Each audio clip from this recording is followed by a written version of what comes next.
Welcome to boring past times, where history drifts slowly like a candle burning in the night. Here we tell the long and quiet stories of the past, the forgotten details, the ordinary lives, and the steady march of time. Tonight we will wander across empires and trails, from emperors and surveyors to salt traders and weary travelers. Settle in, close your eyes, and let the past lull you into rest. This is Boring Pastimes. Story 1. Wu Zetian, the teenage concubine who became emperor of China at the age of 14. A young girl named Wu Xiao crossed the threshold of the Tang imperial palace in Chang'an, the great capital of China. Few could have guessed that this child born to a middling aristocratic family would one day rise above thousands of men, princes, generals, and ministers to declare herself Emperor of China. And yet her journey began not with power, but with obedience. Imagine yourself walking with her through the wide palace gates in the year 638 CE. The walls of Chang'an rise high above, brick and rammed earth stretching in solid lines. The palace is less a single building and more a sprawling city within a city, full of courtyards, gates, stables, barracks, kitchens, and endless officials. For Wu, everything here must have felt overwhelming. She was entering as a concubine, a role often dismissed as secondary, but which carried its own subtle burdens. In the Tang dynasty, concubines were carefully ranked, classified, and recorded, their lives measured in ceremonies, clothing, and even how many servants they could command. Wu Xiao was granted the title of Chiron, a fifth-rank concubine, a indication of her lower position in the harem of Emperor Taizong, a palace of routine. The palace life Wu encountered was rigid.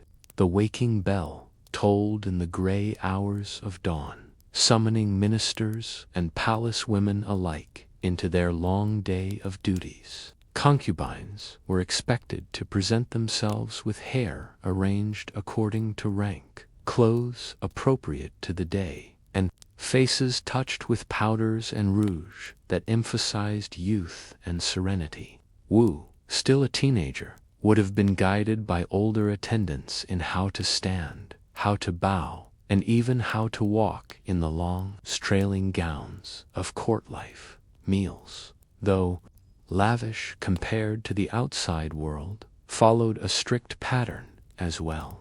Rice, millet, pork, and vegetables flavored with garlic and ginger were staples. Exotic luxury spices from India, fruits from Persia might appear, but always in careful moderation. Reminders of the vast networks that stretched along the Silk Road, Wu would eat quietly with dozens of other women, always under the watchful eyes of eunuch attendants. Her days blurred into cycles of waiting. Waiting for summons, waiting for the emperor's notice, waiting for the slow shifts of fortune that might elevate her or condemn her to permanent obscurity. Taizong, the emperor she served, was a formidable ruler. He had risen through bloody wars of succession, seizing power in 626 CE in a coup that killed his brothers. By the time Wu entered his service, he was a hardened, calculating man, a ruler with a court filled with ambitious ministers and wary generals. To Taizong, concubines were not just companions, but also instruments of politics. Their families could be rewarded or ignored depending on the emperor's favor. For Wu's family, her entrance into the palace was less about personal romance and more about the possibility of advancement. Yet Wu was not favored above the many others. Records suggest she remained relatively unnoticed in her early years, overshadowed by senior concubines and the emperor's principal wife, Empress Jongsun, who had already borne him heirs. Wu learned to observe more than she spoke, her sharp eyes watching how women won favor and how they lost it. Wu's intelligence, however, distinguished her quietly. The Tang dynasty was a period of flourishing scholarship, poetry, and religion. Chang'an was filled with Buddhist monasteries, Taoist temples, and scholars translating sutras from Sanskrit to Chinese.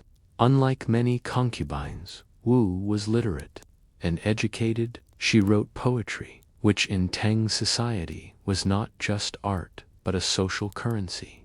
A well-composed poem could catch the ear of a minister or even the emperor himself. She also immersed herself in Buddhist thought. Later in her reign, Wu would use Buddhism as a central pillar of her legitimacy, commissioning great statues of the Buddha and aligning herself with prophecies of a female ruler. But even in her youth, she seemed drawn to its texts and teachings, a quiet interest that distinguished her from other palace women. Life inside the palace was not a fairy tale of silks and jewels. It was a constant struggle of survival. Rivalries among concubines could turn cruel. Rumors, alliances with eunuchs, even accusations of witchcraft were all weapons wielded in the endless competition for imperial attention. Wu had to navigate this carefully. She was too low-ranking to make enemies, yet too ambitious to remain invisible forever. Survival meant patience, and patience, though difficult, was one of her most enduring strengths. Meanwhile, beyond the palace walls, the empire stretched, vast and restless. Armies patrolled distant frontiers, taxes were collected from farmers, and bureaucrats filled ledgers with records of grain and cloth. Wu's early years in the palace coincided with the empire's stability, but beneath the surface, cracks always threatened. Rebellions could erupt in distant provinces, nomadic raiders could press the borders, and internal court intrigues could shift power overnight. Wu, still a girl, was not yet at the center of this storm, but she was watching, listening, and learning. Taizong's health declined steadily in the late 640s. He grew more irritable, more suspicious of those around him. In 649 CE, when Wu was about 24, the emperor died, leaving behind his heirs and a vast machinery of government. Tradition dictated that concubines who had not borne children were sent away to Buddhist convents to live out their days as nuns. Wu, childless by Taizong, was expected to fade into obscurity, shaving her head, donning plain robes, and chanting sutras for the rest of her life. And yet history took a strange turn, for it was in the monastery that Wu's path to true power began. The new emperor Gaozong, Taizong's son, would soon take notice of her, but for now, as she left the palace where she had spent her youth, she must have wondered, had she wasted her best years in waiting, or had she quietly prepared herself for something greater? When Emperor Taizong died in 649 CE, the palace doors closed on his reign. But they also closed on the lives of many women who had once served him. Wu Xiao, still in her mid-20s, was among those escorted out of the glittering court into the quiet walls of a Buddhist convent. It was custom, not choice. Concubines without sons had no future in the palace after the emperor's death. They were expected to retreat from the world of politics and silk robes, their beauty wasted on prayer beads and incense smoke. Wu's hair would have been cut short, her bright clothes exchanged for plain robes, and her days filled with chanting sutras, sweeping temple courtyards, and meditating in silence. For most women, this was the end of their story. But for Wu, the convent was not a tomb, it was a waiting room. In some ways, life as a nun was calmer than the cutthroat politics of the harem. The daily rhythm of chanting, copying scriptures, and maintaining temple grounds gave a steady structure. But Wu did not fade into obscurity. Monasteries in the Tang dynasty were not isolated. They were deeply connected to the social and political fabric of the empire. Aristocrats donated money, merchants brought supplies, and imperial messengers often passed through. Wu would have still heard whispers of the court, still received occasional visitors, still known what currents shifted in the great city of Chang'an, and, perhaps more importantly, her devotion to Buddhist texts deepened. She studied the sutras, learning not only their spiritual weight, but also their potential for political use. Buddhism in Tempes, China, was not simply a religion, it was a vast institution of power, wealth, and influence, one that could rival Confucian bureaucracy itself. Wu saw this, and she remembered it. Meanwhile, in the palace, a new emperor reigned, the ninth son of Taizong, who had inherited the throne. Gaozong was not the warrior his father had been.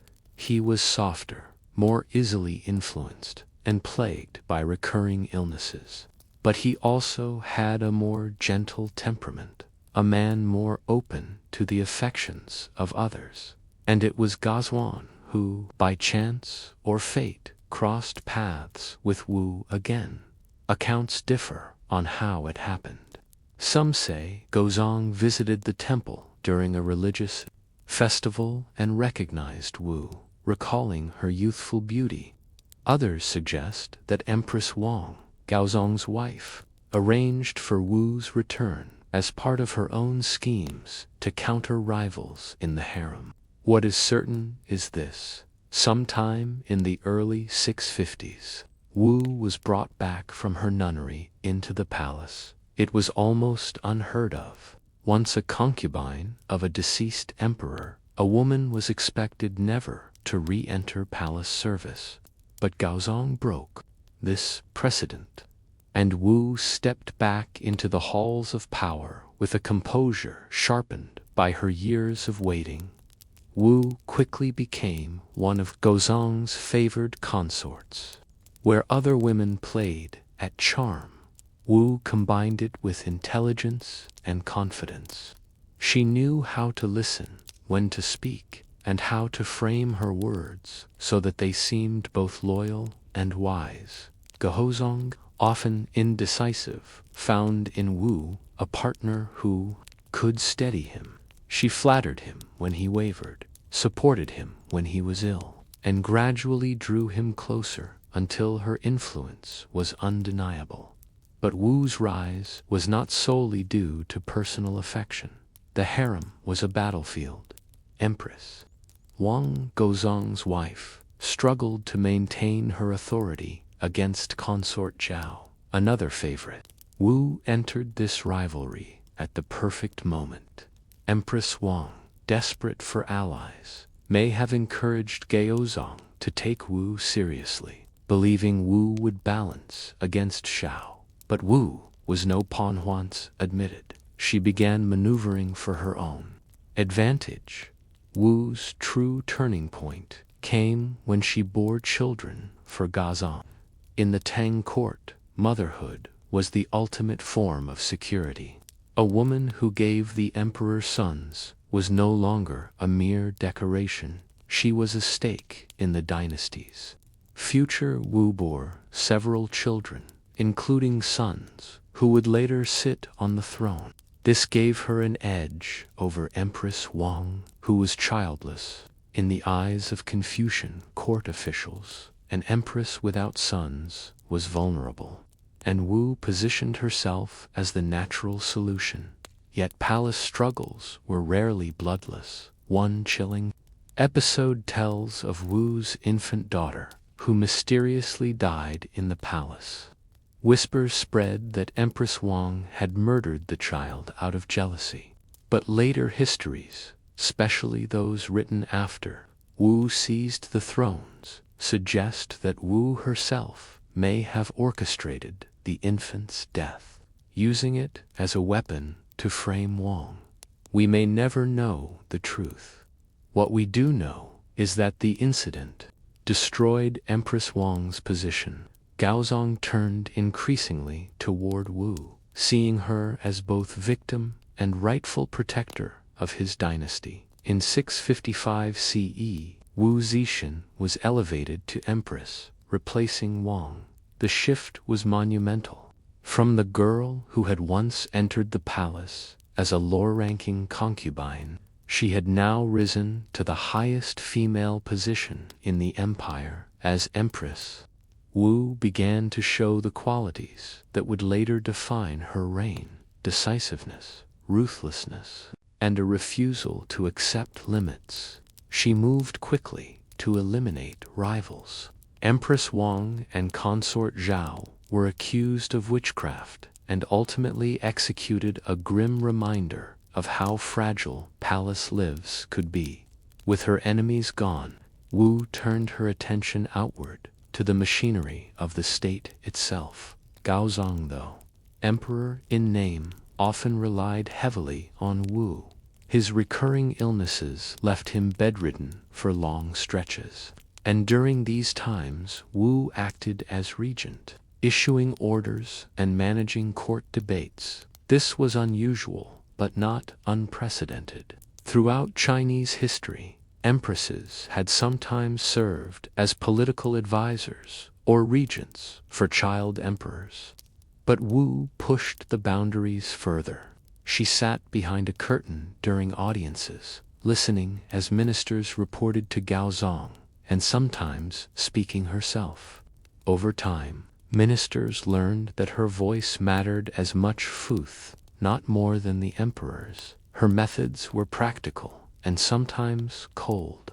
She promoted officials not based solely on aristocratic birth, but on merit and loyalty to her.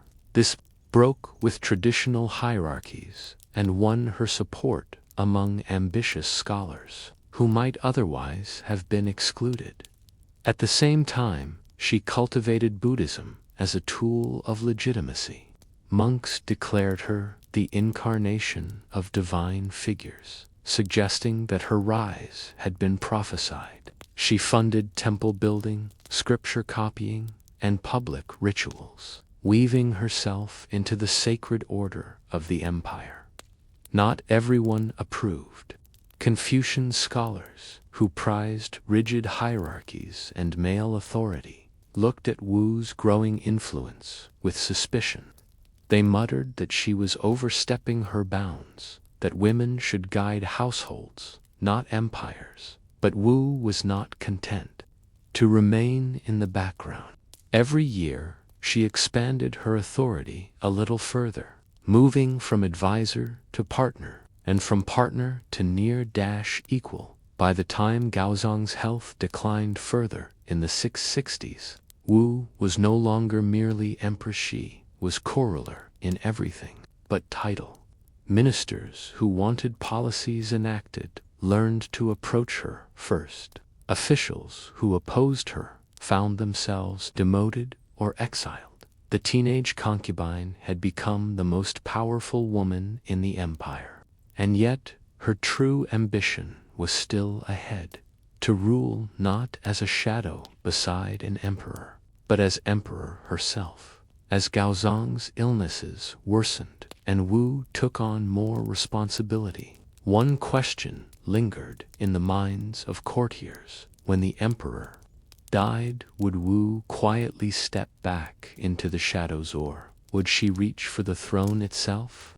Story 2.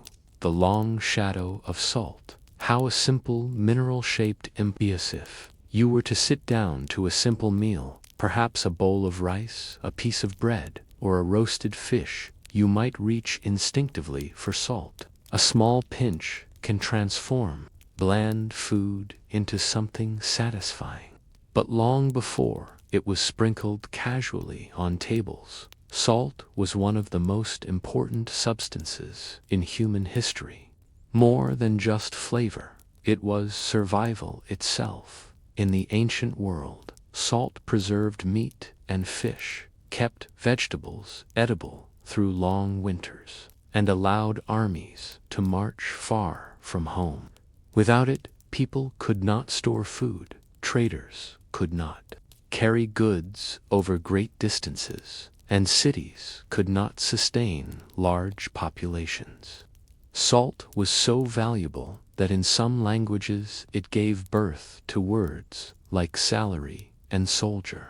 It was traded, hoarded, and taxed, often more fiercely than gold. But the story of salt is not one of glittering battles or famous emperors. Instead, it is a story of marshes, wells, clay pots, and long journeys by camel and cart. It is a story of ordinary laborers scraping crystals from drying pans, of merchants hauling heavy sacks over mountains, of officials counting and measuring with endless patience. And it is these quiet details that shaped the fates of kingdoms. The earliest humans discovered salt in two ways, from the sea and from the earth. Along coastlines, shallow pools of seawater evaporated under the sun, leaving behind sharp-edged crystals. Inland, natural salt springs bubbled up from underground deposits, their waters thick with mineral taste. Animals, too, sought these sources, gathering around salty rocks and streams, and humans learned to follow. By the time of the first great civilizations, salt was already embedded in daily life. In Mesopotamia, around 2000 BCE, records mention salt rations being distributed to workers alongside grain and beer. In Egypt, salt was essential in preserving fish from the Nile and in the long process of mummification. Across the world, in China, Neolithic communities boiled brine in clay pots to collect crystals, a technology that slowly expanded into organized industries. Salt was not just a kitchen item, it was currency. Blocks of salt, pressed into uniform shapes, circulated in trade. In some African kingdoms, slabs of salt were exchanged weight for weight with gold dust, a reminder that in regions where salt was scarce, it was literally worth its weight in precious metal. If you imagine salt making, think less of glittering mines and more of muddy hands. Along the shores of the Mediterranean, peasants dug shallow pans lined with clay, flooding them with seawater and waiting for the sun to do its work. It was monotonous labor: fill, wait, scrape, gather. The crystals were collected into baskets, dried again, and hauled off by donkey or cart. In inland regions, brine wells required constant tending. Workers lowered buckets, hoisted up the salty water, and poured it into iron kettles or clay basins. Fires burned for hours, consuming wood or reeds, boiling away the liquid until white crusts formed on the bottom. These crusts were scraped loose, broken into chunks, and packed for storage. It was dirty, exhausting, and often dangerous work. Too much smoke, too much heat, too much strain on the back and arms. Yet without these unnamed workers, empires would have gone hungry. Because salt was necessary for everyone, rulers quickly recognized it as a source of power. To control salt was to control survival. In China, as early as the Han Dynasty, 206 BCE to 220, CE emperors established monopolies on salt production. Officials recorded the flow of brine, counted the kettles, and calculated the revenue. Taxes on salt poured into the imperial treasury, funding armies and palaces. Ordinary families, meanwhile, had little choice but to pay. In Rome, salt traveled. The Via Salaria, the salt road, carrying crystals from the Adriatic coast into the heart of Italy.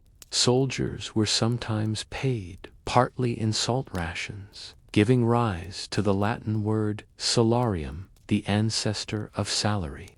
Rome's power stretched on roads, and salt was one of the quiet forces that kept those roads supplied beyond empires. Salt created long-distance networks of exchange.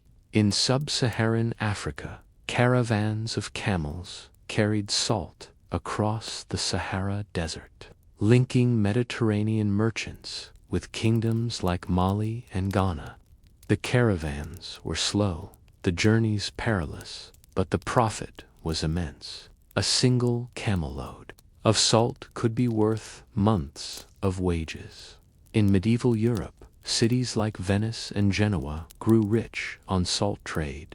Control of salt pans along the Adriatic was a matter of constant rivalry, with treaties, skirmishes, and alliances all revolving around the quiet crystals left behind by seawater.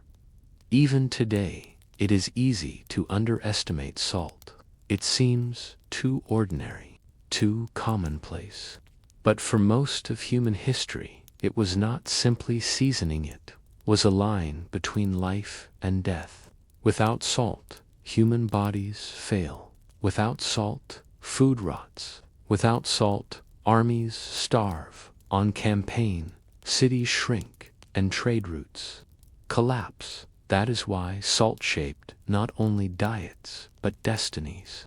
Empires rose and fell on their ability to supply it. Kings strengthened or weakened their reigns by taxing it, and humble workers spent lifetimes scraping it from pans and wells. And yet, as vital as salt was, its role was often hidden.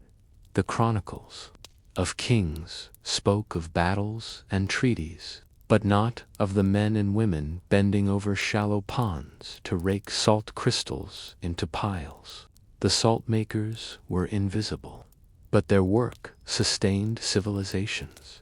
Salt had built the foundation of empires, but the story of how rulers tightened their grip on it, and how people resisted, had only just begun. For in time, salt would become not only a necessity, but a weapon, a tool of taxation, rebellion, and revolution.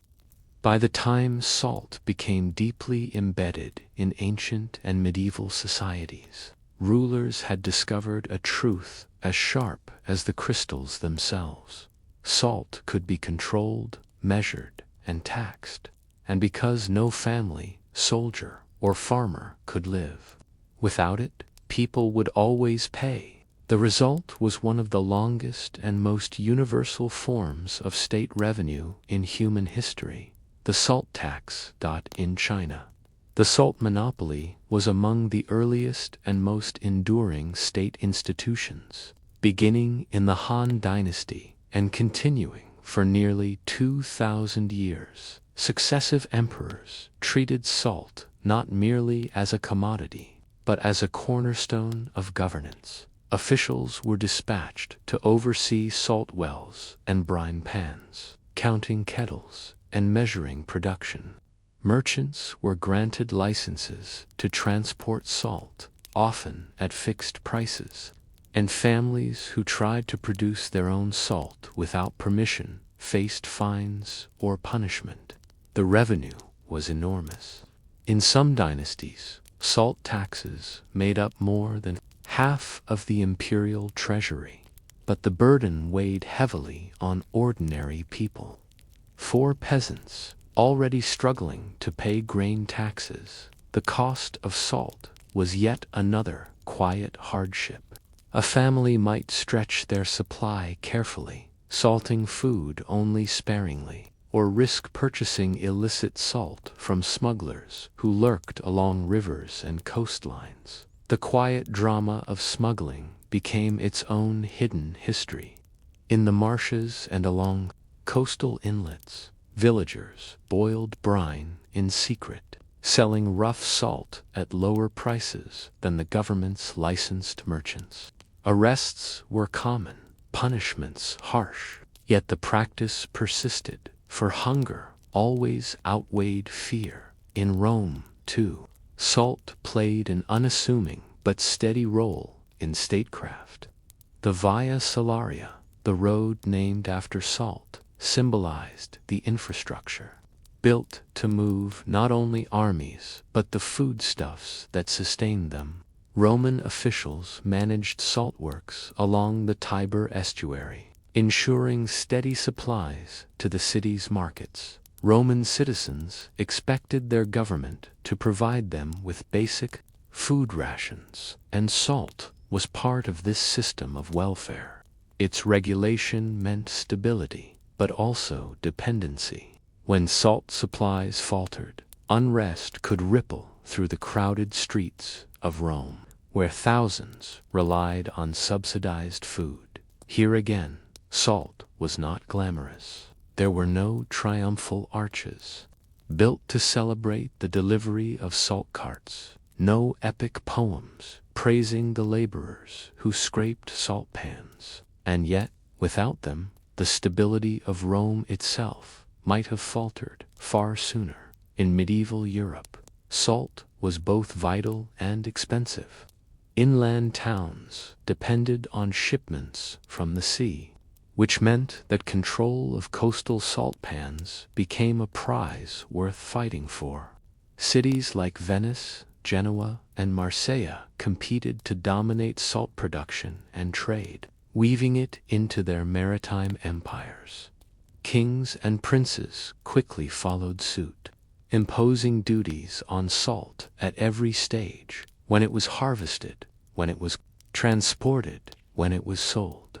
Each sack of salt carried not only its physical weight, but also layers of invisible burdens, taxes, tolls, and levies that passed the cost down to the final buyer. In France, the infamous gabelle, or salt tax, became a symbol of royal oppression. Established in the 14th century and lasting until the French Revolution, the gabelle was deeply unpopular. Not only was the price of salt artificially inflated, but French families were often required by law to purchase a fixed amount each year, whether they needed it or not. For peasants who barely had enough to survive, this law turned salt into a source of constant resentment. Smuggling flourished. Along rivers and across borders, men and women carried sacks of contraband salt, evading tax collectors. Some were caught and imprisoned. Others became folk heroes, symbols of quiet resistance against an unfair system. The salt smugglers of France left no monuments, but their struggle simmered in the background for centuries until, at last, revolution swept the monarchy away. In the Islamic caliphates and kingdoms, salt trade was deeply entwined with the desert. Caravans crossing the Sahara carried great slabs of salt to sub-Saharan Africa, where gold, ivory, and slaves were exchanged in return. Here, salt was less a taxed monopoly than a lifeline of commerce. Yet rulers still levied tolls, took shares, and regulated markets, ensuring that even in the desert, the state's hand rested heavily on the most ordinary of minerals. For the ordinary household, whether in China, Rome, France, or Mali, the salt tax was not a matter of grand politics. It was a daily, grinding reality. Imagine a family in 14th century France, told by officials they must purchase a minimum quota of salt at inflated prices. They store it in small wooden boxes or clay jars, meting it out carefully when preserving meat or seasoning thin stews. Every pinch is a reminder of the tax collector's shadow. Or picture a Chinese farmer in the Ming dynasty, buying salt from a licensed merchant at a price far higher than the brine pans just a few miles away. He knows that illicit salt is cheaper, but the risk of punishment looms. He chooses obedience, and his meals remain bland. Salt was small, granular, ordinary. Yet through monopolies and taxes, it became a quiet instrument of control, one that touched every table and every household, leaving no one untouched. Salt's peculiar power lay in its universality. Unlike land taxes, which affected farmers, or customs duties, which burdened merchants, salt was for everyone. Rich and poor alike needed it. This made it uniquely suited to state monopolies, and uniquely hated as well. Across dynasties and kingdoms, rulers returned to salt again and again. They built bureaucracies around it, funded wars with it, and provoked rebellions because of it.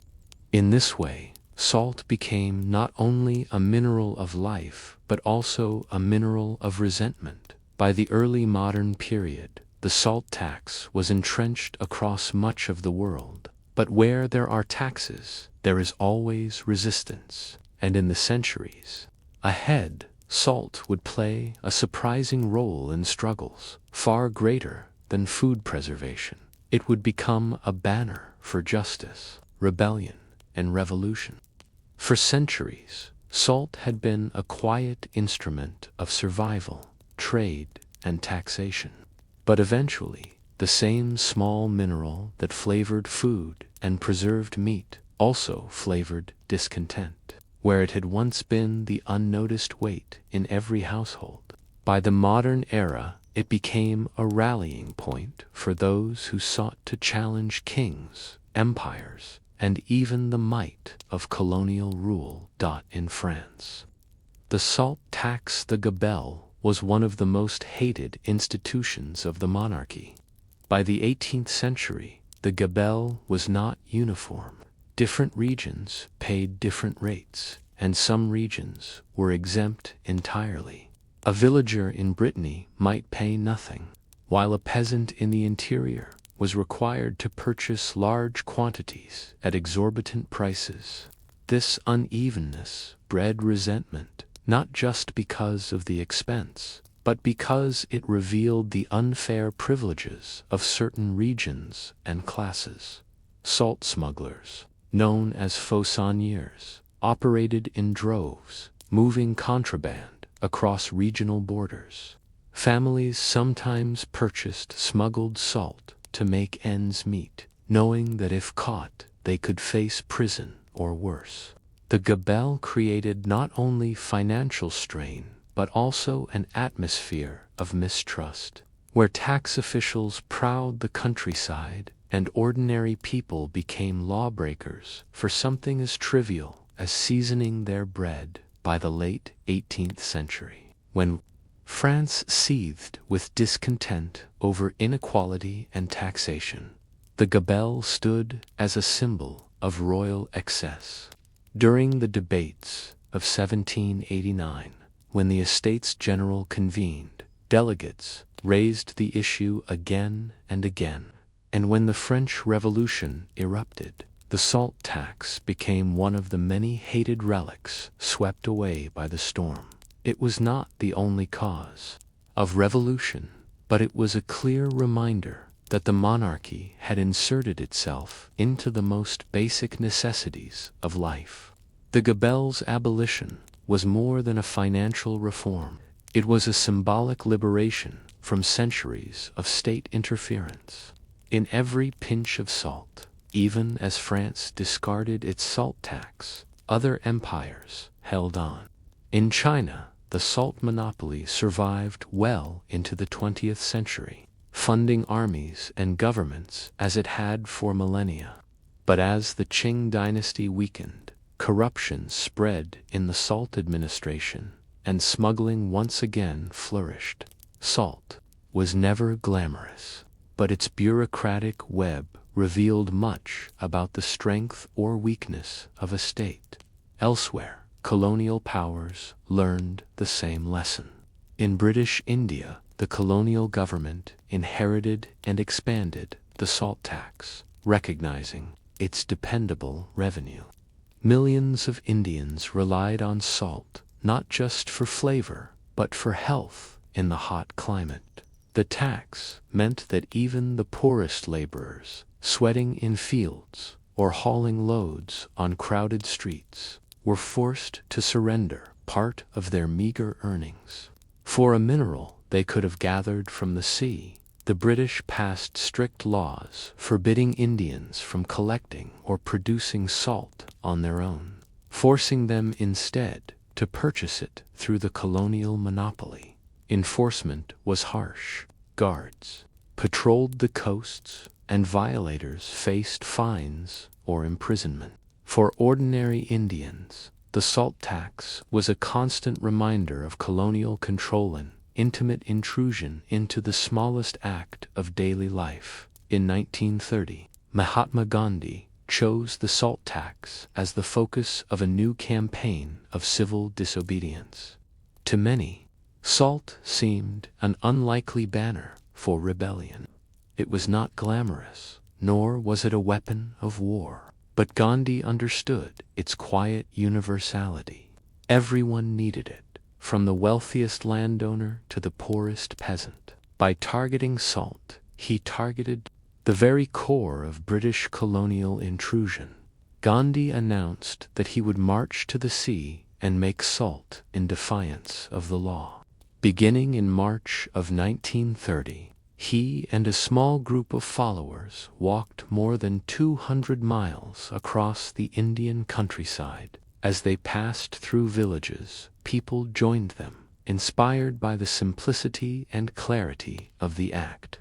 By the time they reached the coast, tens of thousands were involved. When Gandhi stooped to pick up a lump of salt from the shore, he was not simply breaking a law. He was declaring that the Indian people could reclaim what had been theirs all along. The act was quiet, almost trivial, handful of salt, but its meaning reverberated across the world. The Salt March sparked widespread protests and acts of civil disobedience. Indians boiled seawater, sold illicit salt, and openly defied colonial officers. The British responded with arrests and violence, but the symbolic blow had been struck. Salt, once a mere seasoning, had become a tool of liberation. What is striking about the history of salt is how consistently it returned as a point of tension. It was rarely the sole cause of upheaval, but it was often a thread woven into larger struggles. In France, it was tied to resentment over inequality and taxation. In India, it embodied colonial oppression and the demand for independence. These struggles remind us that history is not only made through grand battles or sweeping declarations. Sometimes it is the small, ordinary necessities, like the crystals in a pinch of salt, that revealed the deepest truths about power, control, and resistance. Today, salt is cheap, abundant, and easily overlooked. Most people in industrialized nations never think twice about sprinkling it on food or about the hidden processes that bring it to their tables. Modern refrigeration has lessened its role in preservation, and state monopolies have largely vanished. Yet, the history remains quietly embedded in our institutions. Roads once built for salt trade became arteries of empire. Taxes on salt funded dynasties and wars. Rebellions sparked by salt contributed to revolutions that reshaped nations. If you sprinkle salt on your meal tonight, you are holding the same substance that financed emperors angered peasants, and inspired Gandhi's march. Small, unremarkable, and yet profoundly significant. Salt has been a witness to human history in all its quiet, ordinary endurance. When we think of revolutions, we imagine fiery speeches and battlefield victories, but the story of salt reminds us that sometimes rebellion begins in the kitchen, at the dinner table, or by the shore of the sea. The next time you reach for the salt shaker, consider how something so small once shook empires. Story 3. Forgotten Fires. The boring but essential history of medieval heating. When you step into a modern house on a cold winter evening, you likely take warmth for granted. A twist of a thermostat, the hiss of a radiator, or the quiet hum of forced air delivers heat without thought. But for the greater part of human history, warmth was neither automatic nor reliable. In the medieval world, particularly in Europe, the daily business of keeping warm was an unending, often exhausting, struggle. And though the story may seem simpler, fire lit to drive away the chill, it was in fact a complicated system of survival, adaptation, and quiet innovation. In medieval households, the hearth was more than a place for cooking. It was the symbolic and physical center of the home. A single open fire, often located in the middle of a one-room dwelling, provided heat, light, and a means to prepare food. Smoke curled upward and drifted out through a hole in the roof or gaps in the thatch, filling the air with a pungent haze that clung to clothing and walls. For poorer families, the hearth fire might smolder all day, tended carefully so that it never went out. Matches and flints were costly or time-consuming to use, so letting a fire die could mean hours of hardship. Trying to rekindle it, ashes were banked carefully at night to keep embers glowing until morning, when the fire could be stirred to life again. In this way, warmth was less a convenience than a fragile continuity, a chain of flame passed from day to day. Cold houses, layered lives. For most medieval people, the warmth of a home was limited. Only the immediate area around the hearth was truly comfortable, while the outer reaches of the room remained chilly.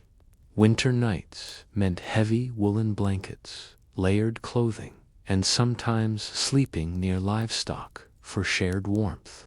Wealthier households might afford fur-lined garments, but even in castles, drafts whistled through stone walls, and icy floors chilled the feet of servants and nobles alike. To walk through a medieval hall was to live with the cold as an omnipresent companion. The warmth of the hearth did not so much conquer winter as keep it at bay, allowing survival in climates where the temperature could plunge for weeks on end. In castles and manors, the scale of heating became monumental. The Great Hall, the central gathering place of medieval elites, featured vast open hearths. These fires blazed with logs as thick as a man's leg, consuming enormous amounts of wood. Smoke often lingered in the rafters, staining beams, black and drifting downward in acrid waves. Servants circulated constantly, tending fires that were less about comfort than about asserting status. Heat was uneven at best. Those seated nearest the fire might swelter, while those farther away shivered. Architects tried various designs: hooded chimneys, wall flues, and suspended hearths, but smoke remained a stubborn presence. The Great Hall fire was as much a spectacle as a source of warmth, a symbol of power in a world where wood itself was a resource tied to land ownership and privilege. Behind every medieval fire lay the practical matter of fuel. Wood was the primary source of energy, and by the High Middle Ages, it was already under pressure. Expanding populations and growing cities demanded more timber than the forests could easily provide. Deforestation became a common problem, especially around large towns. The poor often resorted to gathering sticks, brush, or dried animal dung when wood was scarce. The reliance on wood gave rise to regulations and disputes. Forests were jealously guarded by landlords and kings, who restricted access through forest laws. Peasants might face harsh penalties for collecting firewood from royal or noble lands. The daily business of warmth was, therefore, entangled in questions of class, law, and survival. Heating beyond the hearth, bathhouses, and communal fires. While private homes often had only a single hearth, communities sometimes gathered around larger fires in shared spaces. Bathhouses, for example, became important centers of warmth in medieval towns, particularly in parts of Europe influenced by lingering Roman traditions. Heated with great stoves or furnaces, these spaces offered not only bathing but also a rare escape from the chill of stone and timber houses. Similarly, monasteries developed specialized heating arrangements. In many cloisters, the only warm room was the calefactoria communal chamber, where monks gathered to warm themselves briefly during the coldest days. Even here, warmth was rationed, a reminder that firewood was precious and fleeting. Despite fires, hearths, and great blazing logs, the medieval world remained fundamentally cold. To read descriptions of the time is to encounter constant references to icy breath, frost-bitten mornings, and the ever-present need for fuel. Warmth was not taken for granted, but sought after with vigilance. Even the wealthy shivered in their stone chambers, while the poor relied on little more than layered clothing and body heat. It influenced diet, pushing communities towards stews, porridges, and preserved foods that could simmer long over a fire. It influenced work, limiting productivity in the depths of winter. It influenced architecture, keeping ceilings high to vent smoke, but also ensuring that warmth rose away from those seated below. In short, the medieval experience of warmth was not one of comfort, but of negotiation with the elements. As you picture a medieval evening, imagine the fire burning low in the center of a dark hall, its light flickering against walls coated in soot. People draw near, pressing into the circle of warmth, while the rest of the room lies in shadow and chill. Fire is survival, but it is also fragility. The question lingers: how would medieval society adapt as fuel grew scarcer, cities grew larger, and the demands of heat pressed ever harder against the resources of the land? When we left off, the fire was still at the center of medieval life, glowing in hearths and halls, tended with care, but always inefficient and smoky. For centuries, humanity relied on this most basic form of warmth, but gradually, changes emerged quiet. Revolutions in how homes were built, how fuel was managed, and how heat was distributed. These innovations, though often overlooked in the grand sweep of history, profoundly shaped not only comfort but also social life, architecture, and even patterns of urban development. It is difficult to overstate how transformative the chimney was. Before its arrival in Europe, smoke was a constant companion to warmth. It clung to rafters, blackened walls, and irritated lungs. Early vents in roofs offered little more than an escape path, and wind often blew smoke back inside. By the 12th and 13th centuries, however, rudimentary chimneys began to appear. A vertical stone or brick shaft funneled smoke upward and out of the building, drawing air into the hearth and improving the draft of the fire. At first, these were luxury features limited to castles and the homes of the wealthy. But their effect was immediate. A room could now be warmed more effectively without suffocating its inhabitants. The chimney also made it possible to distribute heat in new ways. Instead of a single central hearth, multiple fireplaces could be placed in different rooms. Private chambers, once cold and inhospitable, could be made more livable. Architecture shifted. Homes were divided into smaller, specialized spaces, no longer dependent on one large hall for both heat and light. Yet chimneys were expensive to build and maintain. For ordinary villagers, the smoky central hearth remained the norm well into the late medieval period. Even so, the chimney marked the beginning of a gradual transition toward more efficient heating systems. As wood shortages deepened in parts of Europe, people turned to alternative fuels. Peat cut from marshy ground, dried and stacked, became an important source of heat in regions like the Low Countries and parts of Britain. It burned with a steady, if somewhat smoky, flame and required large communal efforts to harvest and store. But the most significant change came with the growing use of coal. In Roman times, coal had been known, but it was largely ignored in favor of more familiar fuels. By the late medieval period, however, coal mining expanded in England, particularly around Newcastle. At first, coal was seen as a dirty, unpleasant substitute for wood. Its smoke clung heavily to clothes, left soot on walls, and produced a sulfurous smell that irritated lungs. Londoners complained about the sea coal smoke drifting from chimneys, and some even petitioned kings to ban its use, despite resistance.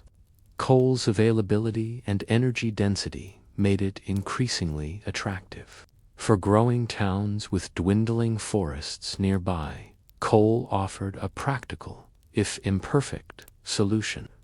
Its use would eventually pave the way for the energy revolutions of the early modern period. But in the medieval era, it was still a big compromise, one that raised questions of health and habit. Alongside changes in fuel and architecture came innovations in how fires were contained. Open hearths were picturesque but terribly inefficient. Most of the heat they produced escaped upward, warming the air rather than the people. The enclosed stove, sometimes made of ceramic tiles, represented a leap forward. Originating in German-speaking regions by the 14th century, these cachelophan or tile stoves captured heat within a chamber and released it gradually through their surfaces. Instead of one person roasting by the fire while another shivered, the stove could warm an entire room with steady radiant heat. Stoves also made new social arrangements possible. With less smoke and more consistent warmth, families could gather for work, meals, and rest in greater comfort. In some cases, beds were even built directly against the back of a stove, allowing radiant warmth to seep through walls into sleeping areas. Still, stoves were not universal. They were expensive to build and required skilled craftsmanship, limiting them to wealthier households. The poor, once again, continued to huddle by smoky open fires. But the idea of controlled, efficient heating had taken root. The evolution of heating technologies reflected not only technical ingenuity, but also social divides. The great halls of nobles glowed with massive hearths. Monasteries rationed warmth to carefully designated spaces. Wealthy urban households installed chimneys and eventually stoves. Meanwhile, the majority of peasants managed with little more than the smoke-filled hearth their ancestors had known. Warmth became a marker of privilege. To be able to retreat to a private heated chamber, to enjoy warmth without coughing on smoke, or to rely on a steady supply of fuel, these were signals of status. Fire, in this sense, was as much about social order as it was about comfort. As heating methods shifted, new challenges emerged. In urban centers, the growing reliance on coal brought not only warmth but also pollution. The smoke that once lingered in homes now drifted over entire neighborhoods, coating walls and lungs alike. Physicians began to note the effects of bad air on health, and lawmakers occasionally issued proclamations against excessive smoke, though enforcement was rare. This tension between comfort and health is one that resonates even today. In the medieval world, the choice was often stark: endure the bitter cold or risk smoky air and its unseen consequences. Most chose warmth, even at a cost. By the late Middle Ages, the combined effects of chimneys, stoves, and new fuels were reshaping the very structure of homes and towns. Instead of one smoky hall, households increasingly featured multiple heated rooms. Instead of relying entirely on local forests, communities developed systems to mine, transport, and distribute alternative fuels. These changes laid the groundwork for the heating systems that would dominate the early modern and industrial eras. But in the medieval period, they remained unevenly distributed across classes, regions, and climates. The story of warmth was never one of universal progress, but of piecemeal adaptation. The medieval struggle with warmth reminds us that even small innovations, a chimney's draft, a stove's ceramic surface, a switch from wood to coal, could quietly alter daily existence. Yet these shifts also raised new questions as societies gained more control over fire. How did this affect their relationship with nature, with each other, and with the rhythms of life that had once been bound so tightly to the cold? We have followed the evolution of heat from smoky central hearths to chimneys, stoves, and the slow spread of coal as fuel. These were not dramatic inventions like gunpowder or printing. They did not topple kingdoms or redraw borders, and yet they quietly transformed how people lived, slept, worked, and thought about comfort itself. In this final section, we'll explore the cultural consequences of heating, how it reshaped family life, how it influenced urban and environmental change, and how its legacy stretches into the modern world. In nearly every culture, the hearth symbolized not just warmth, but also community. In medieval Europe, the central fire was often linked with household unity. The very word hearth became synonymous with home. To sit at another's hearth was a gesture of hospitality, while to be cast away from the fire was a punishment bordering on exile. As heating technologies developed, this symbolism adapted. The tiled stove in German-speaking lands became a new gathering point. Its broad ceramic sides allowed people to sit close without being scorched, creating a comfortable shared space for meals, weaving, reading, or conversation. Children learned lessons by the stove's side. The elderly warmed stiff joints against its surface. The fireplace, meanwhile, took on a decorative role in noble homes. Mantelpieces became canvases for heraldic display, while tapestries hung nearby softened the chill of stone walls. What began as a functional necessity evolved into a marker of cultural identity, embedding warmth into architecture, art, and language. Heating also shaped the calendar of labor. In colder months, the struggle for warmth defined daily routines. Agricultural work slowed, but domestic industries, spinning, weaving, brewing, baking, thrived around the fire. Stoves in Central Europe, in particular, enabled more sustained winter work indoors, providing steady warmth that extended productive hours. For peasants with only a smoky hearth, the pattern was harsher. Long evenings spent close to the flames. Bodies turned like roasting meat to absorb heat, eyes watering from smoke. Tasks were chosen based on proximity to firelight, mending tools, telling stories, preparing simple meals. Even boredom, in its medieval sense, often meant the dull tedium of being trapped indoors during cold seasons, with the fire as the sole anchor of activity. Thus, warmth was not only a physical necessity, but also a measure of how time itself was structured. No story of heating can avoid the question of fuel. By the late medieval period, deforestation had become a pressing issue across much of Europe. Town charters frequently included rights to gather firewood, leading to disputes over who could collect fallen branches or cut timber. Monasteries kept careful accounts of wood supplies, rationing access to ensure survival through winter. In regions like the Netherlands, vast peatlands were cut away and dried for fuel, altering landscapes permanently. What began as a pragmatic adaptation eventually created large artificial lakes where peat had once been harvested, reshaping geography in enduring ways. Coal, for all its eventual importance, also left scars. Early mining was laborious and dangerous. Entire communities grew around pits and transport routes, bound to the rhythms of extraction.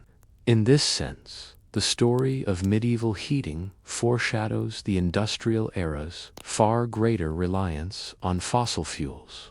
It is striking to realize that complaints about coal smoke in 13th century London were precursors to modern concerns about pollution and climate. The uneven distribution of heating technology mirrored broader inequalities of wealth. Nobles and wealthy merchants enjoyed heated chambers, ornate fireplaces, and tiled stoves.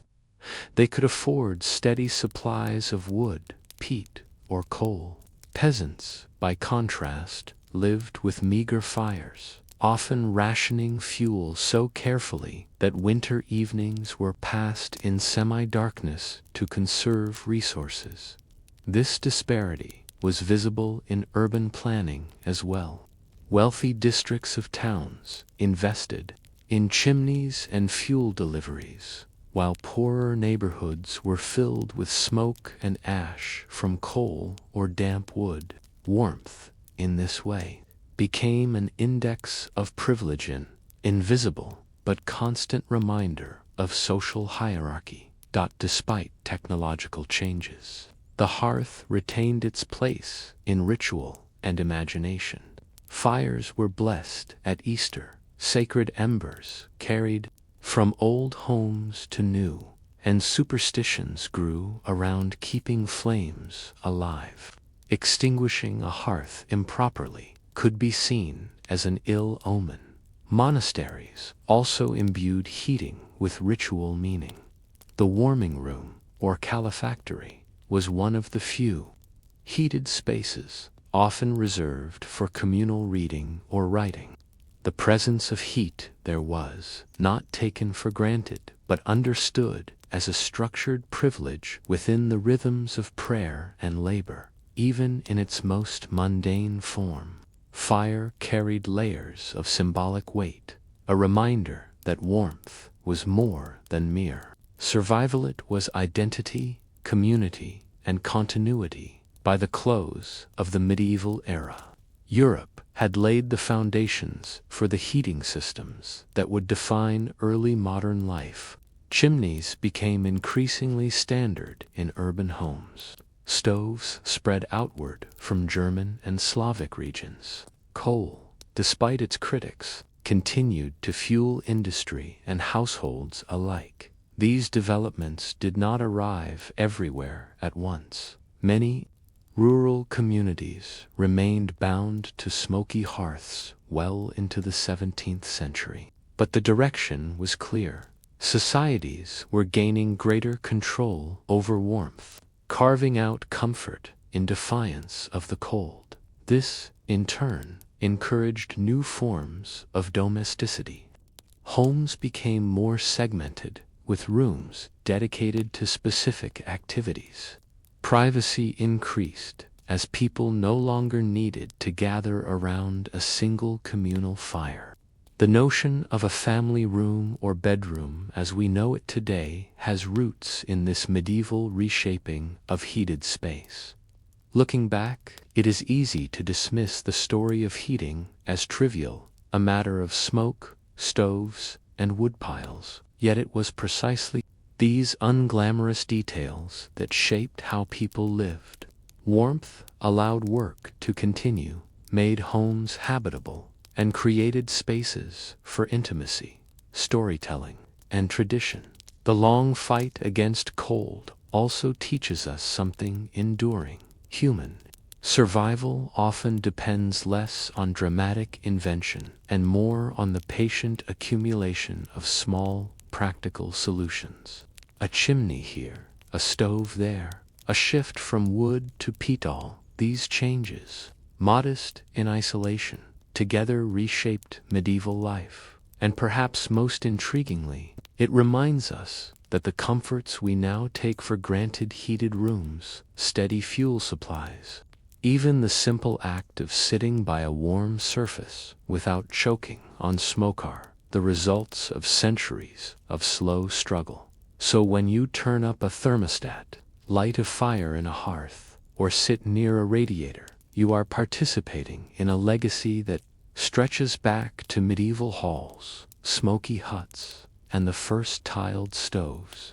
The next time you enjoy that warmth, consider how different would our history and our daily lives have been if humans had never found better ways to master fires.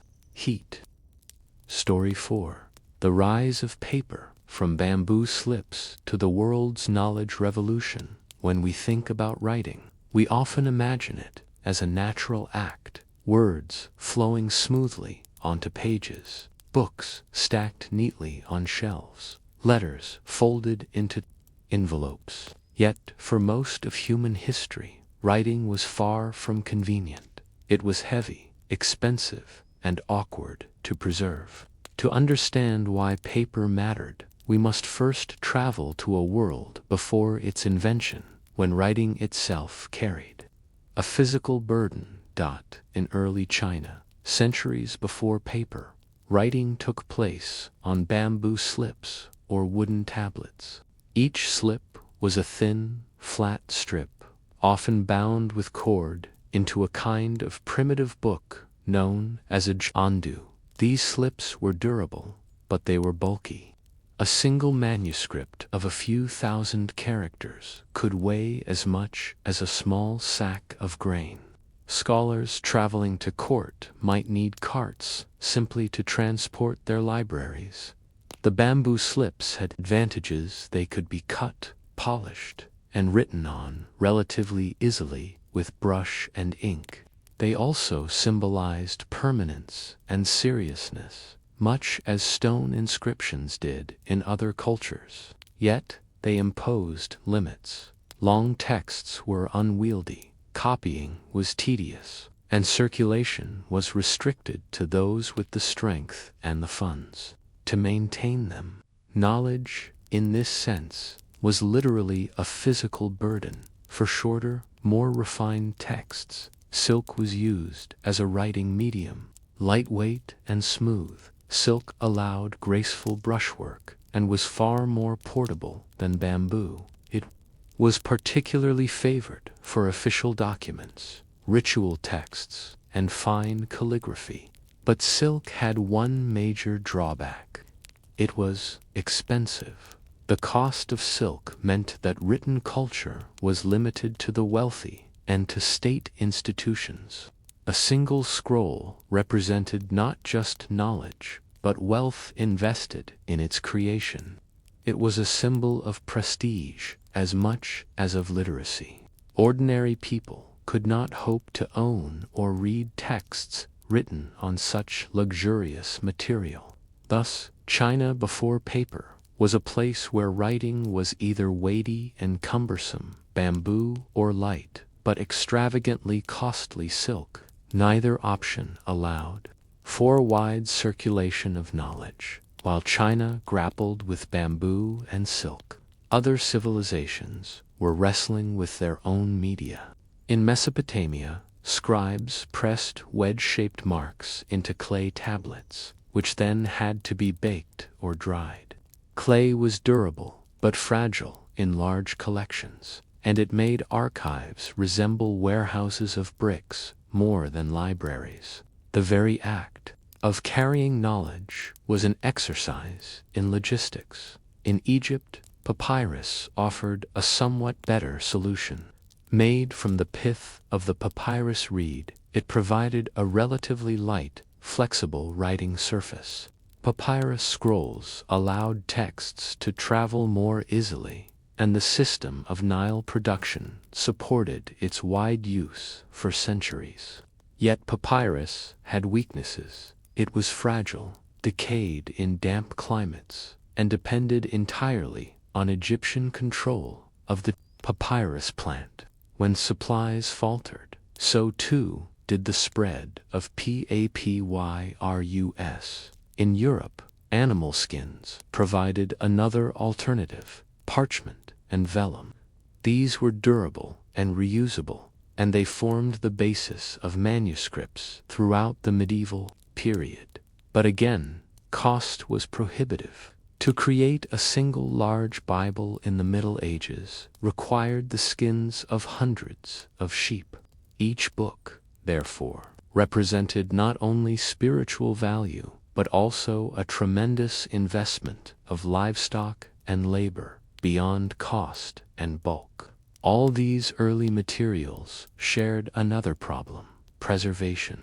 Bamboo cracked, silk decayed, papyrus crumbled. Clay shattered, parchment grew mold in damp climates. The fragility of writing meant that every act of recording was also a gamble against time, for rulers and scholars alike. This fragility was a source of anxiety. Empires needed records to manage taxes, laws, and armies. Scholars wanted their commentaries and treatises to last beyond their lifetimes. And yet, with every passing year, manuscripts were lost to fire, insects, rot, or simple neglect. Knowledge flickered precariously, its survival uncertain. It is against this background that the invention of paper becomes so remarkable. The challenge was clear. Societies needed a medium that was lightweight yet strong, cheap yet abundant, durable yet easy to produce. Paper would meet all these needs, but before it emerged, centuries of human ingenuity went into imperfect substitutes. The Chinese, especially, felt the pressure. Their bureaucratic state relied heavily on written records. Census data, tax rolls, and legal codes grew in scale year after year. Storing and transporting such archives on bamboo was impractical. At the same time, silk was too precious to be wasted on everyday administration. Somewhere between weighty bamboo and luxurious silk, there had to be a middle ground. This tension created the conditions for paper's invention, a quiet revolution that would begin not with grand declarations but with scraps of bark, old cloth, and the careful pulping of humble fibers. Looking back, it is striking how many barriers existed to the spread of knowledge before paper. Texts were rare, fragile, expensive, and often inaccessible to ordinary people. Literacy itself was shaped by the limits of materials: who could own books, who could copy them, who could carry them. When paper finally appeared, it would seem almost miraculous, light, inexpensive, abundant, and versatile. Yet the true miracle was not just the material itself, but the way it unlocked the possibility of wider education, administration, and eventually mass communication. In this sense, the centuries before paper remind us that even the simplest inventions can have profound effects.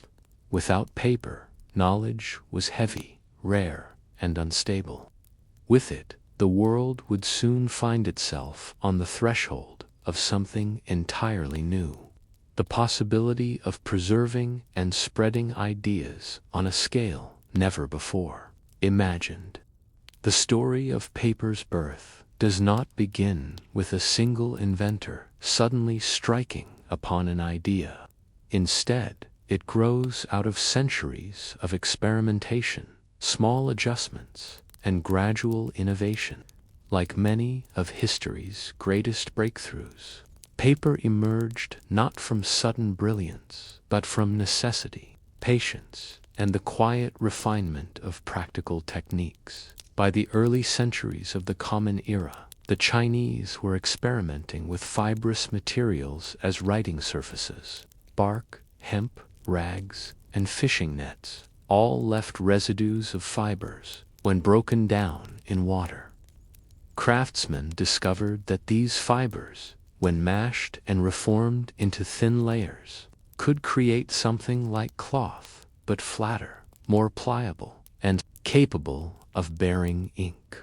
Fragments of early paper have been found dating back to the Han Dynasty, as early as the 2nd century BCE. These primitive sheets were coarse and uneven, made from hemp fibers, often recycled from old cloth. They were not beautiful, but they carried writing more easily than bamboo slips and were cheaper than silk. The idea existed, but it had yet to be refined into a truly usable product. The man most often credited with the invention of paper is Cailan, an official at the imperial court of the Eastern Han Dynasty in the year 105 CE. Though he did not create paper from nothing, he is remembered for standardizing its production and promoting it as a superior alternative to bamboo and silk. Cailan's method, as recorded in historical texts, involved pulping a mixture of mulberry bark, hemp, rags, and fishing nets. These fibers were beaten into a slurry, mixed with water, and spread onto a fine screen. When the water drained away, a thin layer of interwoven fibers remained. Once dried, this sheet could be written on with brush and ink. The process was simple in principle, but ingenious in practice. By recycling common materials, Cailan's paper was far cheaper than silk. By binding fibers in water, it created a smooth, durable surface, far lighter than bamboo. The imperial court quickly recognized its value, and within a generation, paper had begun to spread across Chinese bureaucracy, scholarship, and daily life. At first glance, paper might not seem so different from the writing materials that preceded it, but in practice, it offered a series of advantages that together transformed how knowledge was stored and shared. Lightweight, a scroll of paper could hold the same text as dozens of bamboo slips at a fraction of the weight. Cheap made from recycled rags and bark, Paper lowered the cost of writing to a level accessible beyond elites. Versatile paper could be folded, cut, bound, or glued, opening the door to new forms of books and documents.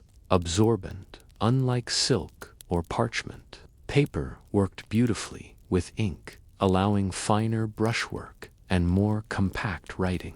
Most importantly, paper made the mass storage of records possible.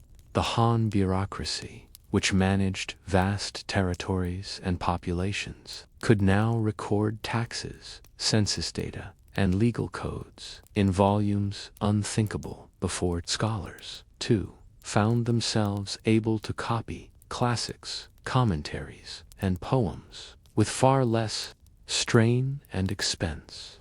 The Han dynasty was a state that lived on records. Officials traveled across great distances, reporting on harvests, disputes, and population figures. Laws were revised, decrees issued, and edicts circulated from the capital.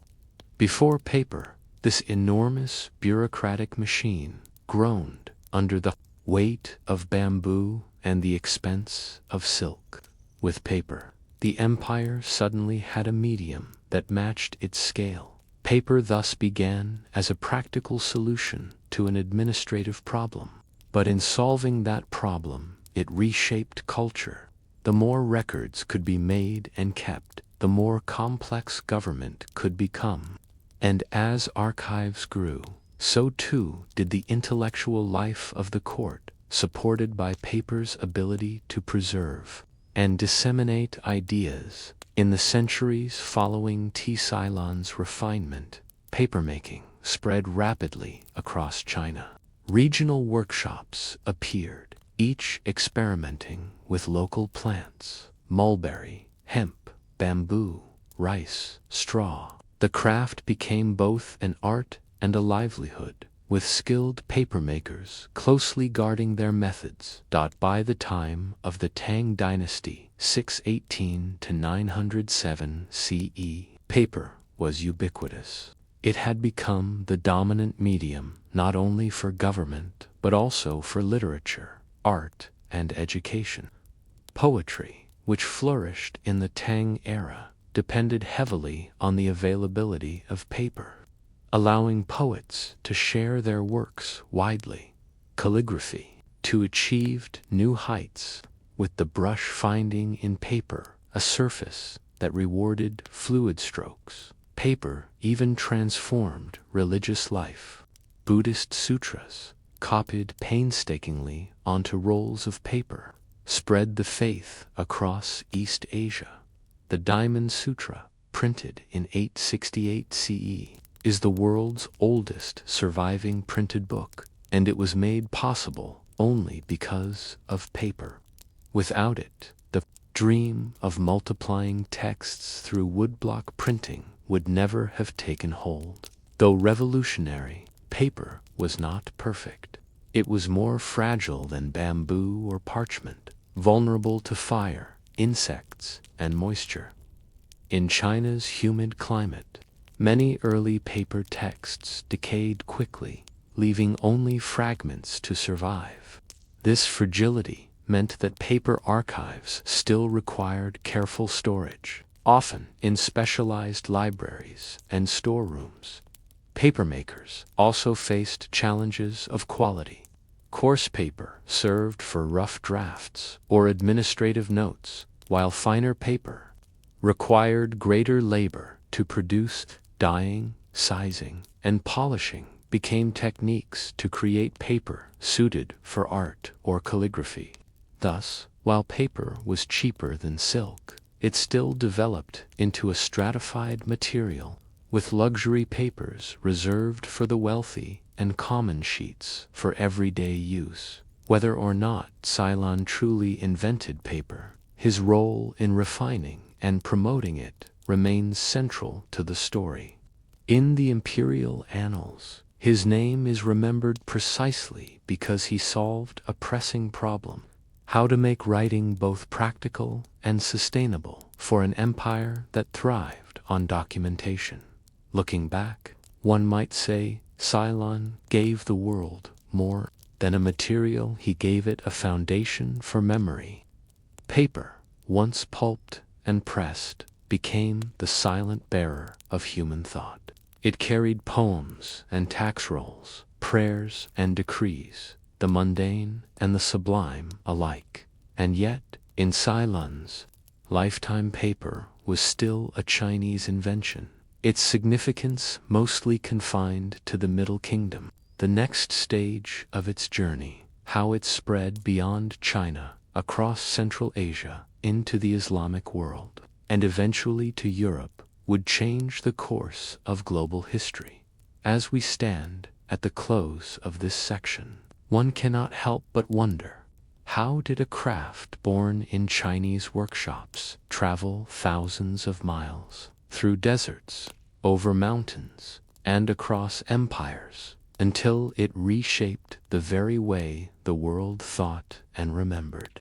The Silk Road was more than a trade route for silks, spices, and precious goods. It was a conduit of culture, technology, and ideas. Caravans moving westward carried not only bolts of fabric, but also methods of dyeing, recipes for medicines, and the quiet secrets of craft. Among these hidden treasures was papermaking, a technology that would slowly but decisively reshape the intellectual life of civilizations beyond China. Paper's spread was neither immediate nor simple. The Chinese guarded the art of papermaking closely, much as they did with silk. But knowledge has a way of slipping across borders, especially when travelers, traders, and armies are involved. By the early 8th century, papermaking had crossed into Central Asia, reaching cities such as Samarkand, where it would encounter new traditions and begin to evolve. One of the pivotal moments in paper's journey came in 751 CE, at the Battle of Talas, where Chinese forces clashed with the Abbasid Caliphate along the Sir Darya River in Central Asia. History records that after the Abbasids' victory, they captured Chinese craftsmen, among them papermakers. Whether myth or fact, the story has endured because it marks a symbolic moment, the transfer of papermaking from east to west in a thriving city on the Silk Road. The Abbasids are said to have established the first great papermaking workshops outside China. Here, papermakers adapted the craft to local resources, using linen and cotton rags instead of mulberry bark. This shift not only made paper production sustainable in new environments, but also laid the groundwork for Europe's later adoption of rag-based papermaking. Once introduced into the Islamic world, paper found fertile ground. The Abbasid Caliphate, centered in Baghdad, prized learning and administration as much as the Han emperors had centuries before. Libraries and schools, Baghdad's House of Wisdom, established in the 9th century, became a beacon of scholarship. Translators copied Greek, Persian, and Indian texts onto paper, preserving knowledge that might otherwise have been lost. Without paper, the translation movement that safeguarded Aristotle, Hippocrates, and Euclid might never have flourished. Government records the caliph's bureaucracy required vast quantities of documentation. Paper, cheaper than parchment, made it possible to manage taxes, trade, and military affairs on an unprecedented scale. Spread of literacy. As books became more affordable, literacy spread among merchants, scholars, and clerics. The Quran itself was copied widely on paper, ensuring its preservation and dissemination across the Islamic world. The arrival of paper thus fueled the Islamic Golden Age, a period in which science, mathematics, philosophy, and medicine advanced rapidly. From algebra to astronomy, Many of the ideas that would later shape Europe's Renaissance were nurtured in a world where paper made books plentiful. From the Islamic world, paper traveled steadily westward. Papermaking reached Egypt by the 10th century, Spain by the 11th, and Italy by the 13th. Each step marked a crucial transition, as the material moved closer to becoming the foundation of European intellectual life. Europe, however, was initially slow to adopt paper. Parchment, made from animal skins, was deeply entrenched, especially for religious texts. Scribes and monasteries distrusted the new material, viewing it as fragile, inferior, and even pagan because of its foreign origins. But practicality won out. Paper was simply cheaper and more efficient to produce than slaughtering herds of animals for parchment. By the 14th century, European workshops were producing fine-quality rag paper, often watermarked with distinctive designs. Paper spread through merchant cities like Florence and Venice, where the growing needs of trade, banking, and law demanded a lighter, cheaper medium than parchment. The growing complexity of contracts, ledgers, and correspondence practically demanded it. The decisive moment for paper in Europe came in the mid-15th century, with Johannes Gutenberg's printing press. Printing could not have succeeded without a material cheap enough to mass-produce books. Parchment was too costly. Only paper made large-scale printing feasible. Together, paper and print launched Europe into a new era. Books that once required months of labor by monks could now be produced by the hundreds. The Bible, scientific treatises, pamphlets, and eventually newspapers all owed their existence to this partnership. The spread of paper and printing fueled the Renaissance, the Reformation, and the scientific revolution, reshaping Europe's intellectual landscape. In less than a century, paper had moved from the margins of acceptability to the heart of European culture. It was no longer a foreign novelty, but a necessity of daily life, the medium upon which the modern world was written. By the 16th century, the age of exploration carried paper even further. Spanish colonists brought it to the Americas, where indigenous peoples had long traditions of writing on bark and codices. The encounter of these traditions with European paper and printing technology created new cultural hybrids, even as colonization disrupted and destroyed older knowledge systems. At the same time, paper became a medium of empire. Maps, navigational charts, colonial decrees, and trade records all depended on it. The very expansion of European power was intertwined with the expansion of paper, which carried authority across oceans and continents. When Cai Lun refined papermaking in China, it is unlikely he imagined that his sheets of pressed fiber would one day underpin the governance of caliphs, the printing of Bibles, or the exploration of oceans.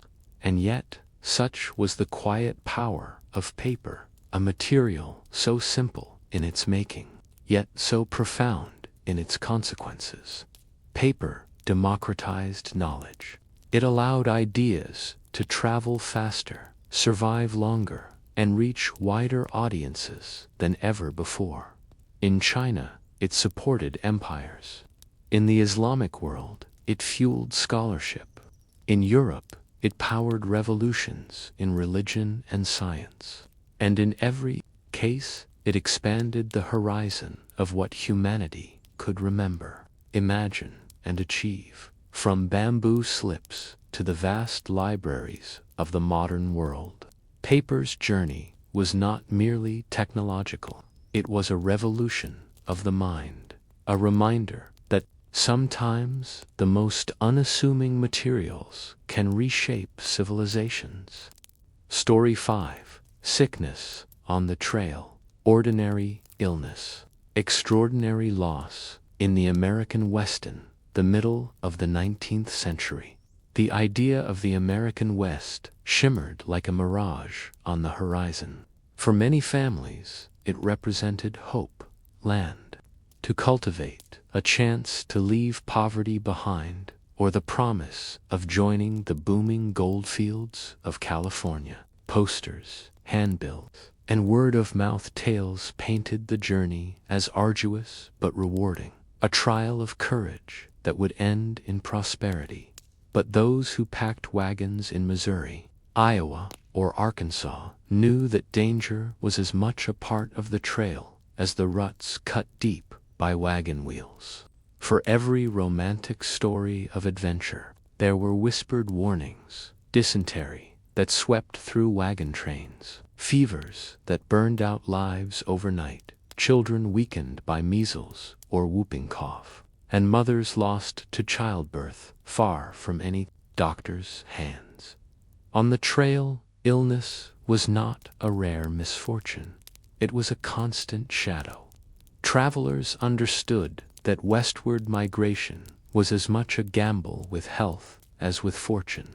The ubiquity of dysentery and cholera morbus among the most dreaded afflictions was dysentery, known at the time by many names: flux the bloody, flux, or cholera morbus. Caused by contaminated water and poor sanitation, it spread swiftly in camps where dozens of wagons stopped to rest. A single stream polluted by waste or animal carcasses could infect an entire company. Dysentery brought agonizing cramps, fever, and relentless diarrhea that left sufferers dangerously dehydrated. For many, particularly children, the outcome was fatal within days. Travelers wrote of entire families stricken at once, with the trail dotted by shallow graves hastily marked with stones or wooden crosses. The cruelest irony was that the very rivers migrants depended upon for life, for drinking, washing, and cooking, were often the source of their sickness. In the crowded camps that sprang up each evening, with wagons circled in livestock nearby, there was little understanding of germ theory or sanitation. Few knew that boiling water could save lives. Disease, invisible and unexplained, seemed to hover in the very air. Measles, whooping cough, and childhood's perilous dysentery haunted adults. Childhood illnesses stalked the youngest migrants. Measles, whooping cough, and scarlet fever, already dangerous in settled communities, became far more lethal in the rough conditions of the trail. One sick child could infect dozens.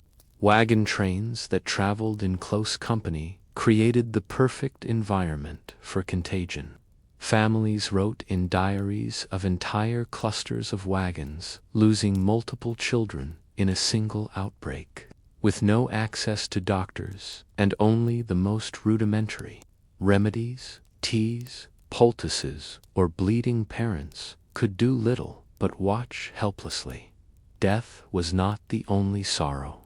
Survivors of these illnesses sometimes bore lasting scars: weakened lungs from whooping cough, damaged eyesight from measles, or general frailty that would make the hard labor of frontier life even more punishing. Childbirth and the perils of motherhood on the trail for women. One of the greatest dangers lay not in the landscape or hostile encounters, but in the natural cycles of their own bodies. Childbirth on the trail was perilous in the extreme. Some families began the journey knowing that a child might be born along the way. Others had little choice when labor came suddenly, often in the most unforgiving circumstances, in a jolting wagon, beside a campfire, or in a tent pitched against wind and rain. Without trained midwives, women relied on the help of other wives or older daughters. Complications that might have been survivable in towns or cities, prolonged labor, hemorrhage, or infection, became life-threatening, far from medical assistance. The death of a mother during childbirth left families devastated, not only emotionally but practically. Infants often could not survive without their mother's care. Many wagon trains recorded the grim double burials of mother and child together, a heartbreaking reminder of how fragile life was on the trail. Beyond identifiable ailments like dysentery or measles, migrants spoke often of fevers. These were vague but deadly illnesses marked by high temperatures, delirium, chills, and exhaustion. Today, historians believe many of these fevers were caused by malaria, typhoid, or influenza, all of which were rampant in certain regions. To migrants, however, the cause was unknowable. Fevers might strike suddenly after a long day's march, reducing a strong adult to weakness in hours. Some recovered with rest, while others faded quickly, leaving families bewildered at how swiftly health could turn to death. The inability to understand disease lent it an almost supernatural character. Many turned to prayer, charms, or folk remedies, believing illness to be a trial of faith or a punishment. Sickness deepened the sense that the trail was not merely a test of endurance, but a place where unseen forces weighed upon human lives. Improvised remedies and frontier medicine. Though medical knowledge was limited, travelers did not simply surrender to sickness. Wagon trains carried a motley assortment of remedies: calomel, a mercury-based purgative; laudanum, an opium tincture used to dull pain; quinine for fevers; and castor oil for digestive troubles. Some remedies did more harm than good. Calomel, for example, often poisoned those it was meant to cure. Yet in a world without alternatives, families clung to what they had. Folk remedies were equally common.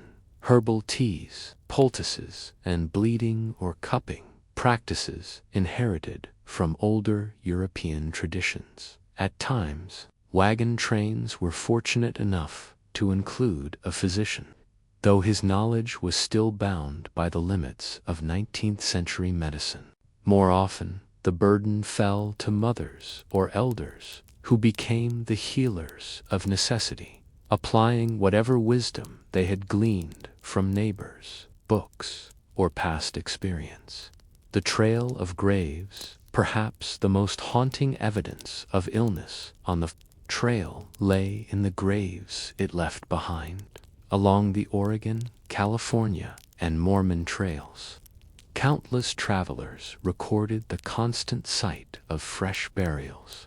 Graves were often shallow, dug quickly as wagons pressed on. Families marked them with stones, sticks, or the initials carved into a tree.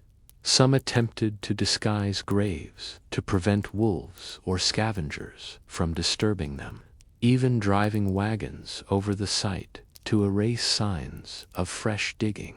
Estimates suggest that 1 in 10 emigrants died along the major trails westward, with disease the overwhelming cause.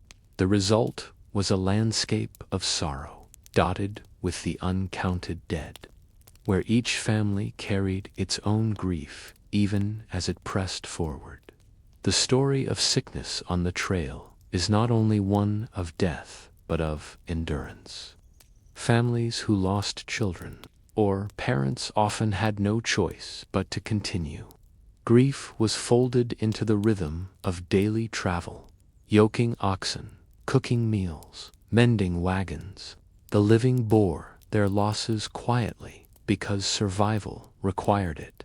For all the romance of wagon wheels, rolling westward, the reality was far more fragile. Illness touched nearly every family, reminding them that the dream of the West could not be separated from the price it demanded. To step onto the trail was to accept not only hardship, but also the ever-present possibility of loss. If dysentery was the daily menace of the trail, cholera was its terror.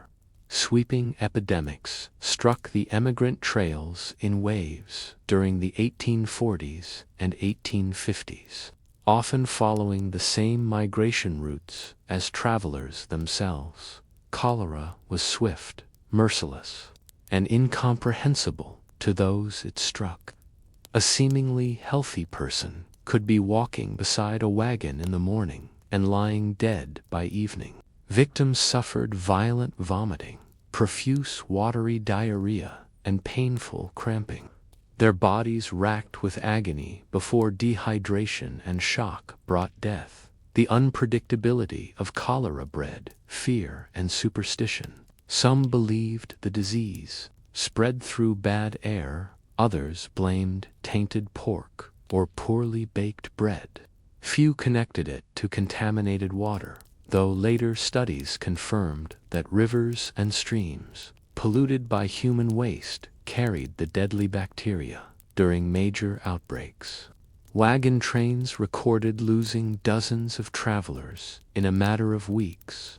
The trail became littered with graves, and families lived with the constant dread that the disease might strike next. With little scientific understanding of disease, emigrants often turned to folk wisdom and superstition to make sense of the invisible.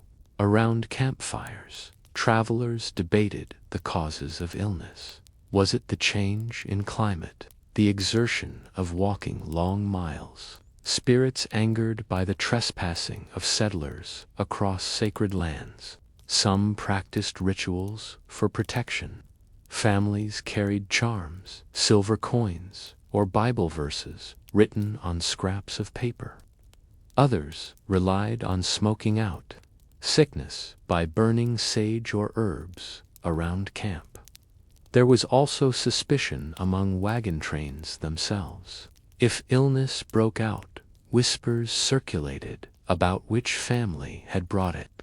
Some groups even expelled sick members, fearing contagion more than they feared cruelty. These decisions were wrenching, but the logic was rooted in survival. One sick wagon could doom them all.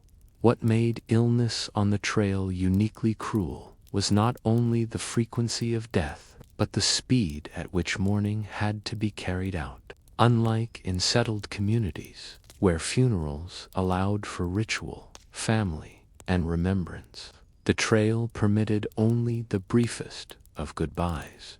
When a loved one died, wagons halted just long enough to dig a grave and mark it with stones or wood. Families often could not linger, knowing that delay risked exposure to more illness or left them vulnerable to weather, hunger, or danger. Children sometimes clutched keepsakes, a lock of hair, a small Bible, a button, the only tangible reminder of a sibling or parent now left behind in the earth. Parents recorded in journals the aching guilt of leaving their dead alone in the wilderness. The grief was compounded by repetition. For many families, it was not one loss, but several.